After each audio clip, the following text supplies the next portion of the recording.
Hi friends, ఎలా ఉన్నారు? బాగున్నారా? ఈరోజు మా పొలం లెవెల్ చేపిస్తున్నాం. చూడండి ఫ్రెండ్స్ ఎలా ఉందో.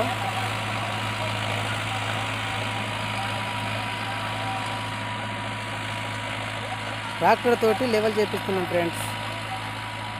లెవెలింగ్ కొంచెం వాటరు మీది పొలంలో కొంచెం హైట్ ఉన్న వల్ల వాటర్ ఎక్కట్లేదు, అందుకని మీది పొలం లోతుగా తీపిచ్చి కింది పొలంలో మట్టి పోపిస్తున్నాం ఫ్రెండ్స్. చూడండి ఎలా ఉందో.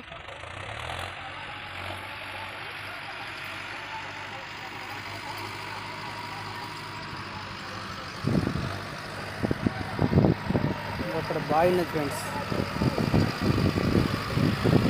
కొంచెం అక్కడ దాకా మాదే ఫ్రెండ్స్. అక్కడ కనబడుతుంది ఒక ఇల్లులాగా, అక్కడ దాకా మాదే.